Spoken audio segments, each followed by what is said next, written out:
All right, let's talk about coaching. And no, not as just another corporate buzzword that gets thrown around.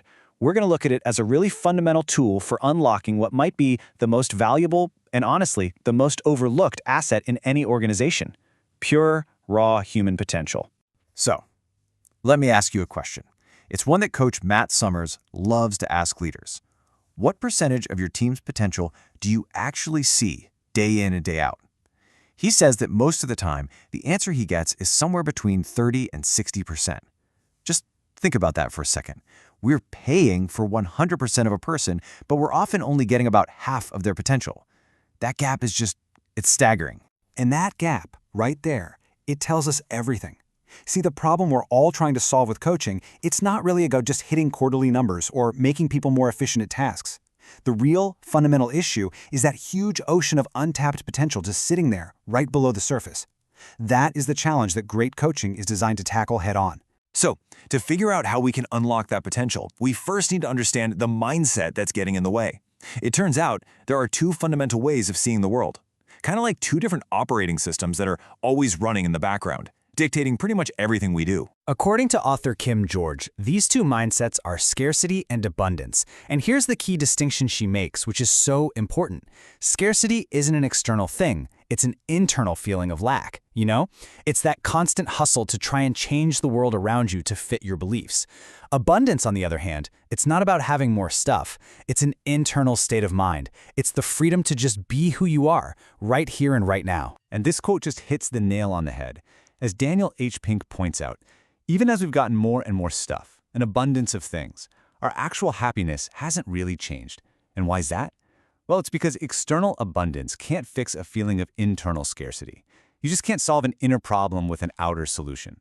And this perfectly sets the stage for what coaches call the inner game. And that brings us to our first lens for understanding great coaching. And this comes from Kim George. Her work focuses completely on this inner game. You know, the deep, often invisible barriers that stop us from getting to our own potential. So, what George says is that we're all kind of living under the spell of what she calls the 7 illusions. Now, these aren't just bad habits. They are deeply ingrained patterns of thought. They're the stories we tell ourselves that feel completely 100% real, but they're not. And their main job is to keep us locked in that scarcity mindset, making it impossible to see our own greatness. So here they are, the illusions of not enough. Comparisons, struggle, control, time, hope, and certainty. Let's just touch on a couple of these to see how deep they go. The illusion of not enough. That's that constant, nagging feeling that we aren't good enough or we don't have enough. And the illusion of struggle is that belief that things have to be hard to be valuable, that success has to come from pain. George says we wear these illusions like emotional riot gear. We think they're protecting us, but really, they're just numbing us to joy and creativity, turning us into robots just going through the motions. To make this crystal clear, George uses this amazing metaphor. She says we're all like icebergs. We identify our worth and our potential with that tiny 10% that's visible above the water. You know, our achievements, our job titles. But just like an iceberg, the vast majority of our true greatness, maybe 90% of it, lies hidden and frozen right below the surface, held in place by those very illusions we were just talking about. Okay, so let's switch gears and bring in our second lens to see how this all connects. We're going to turn to Matt Summers, who gives us a super practical workplace-focused playbook.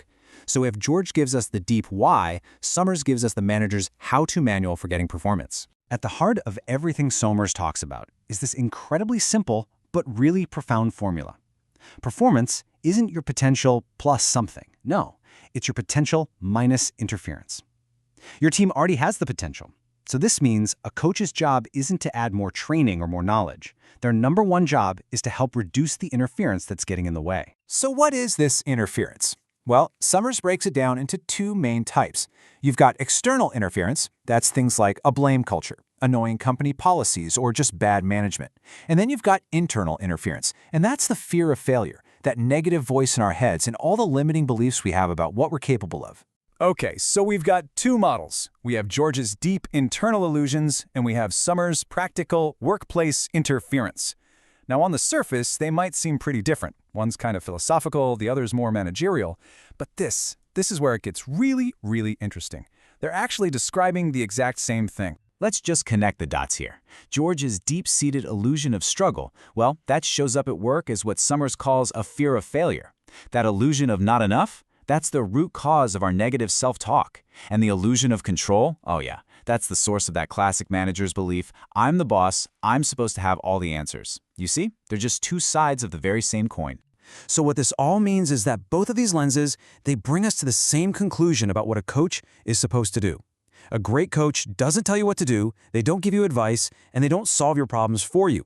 A great coach acts like a mirror, helping you get a clear, non-judgmental look at your own thinking, your own behaviors, and the interference or illusions that are holding you back. And this all boils down to three simple, unified principles.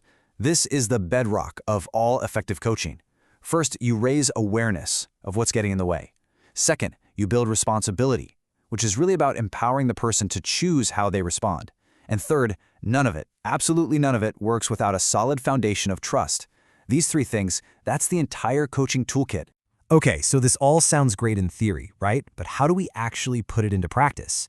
Let's get into the actionable stuff you can start doing, like right now. And we have to start with this absolute truth bomb from Matt Summers. If you are a leader, you're already coaching your team every single day with every conversation and every action. The only real question is, are you doing it consciously and effectively? See, leadership and coaching, they're not separate things. They're one and the same.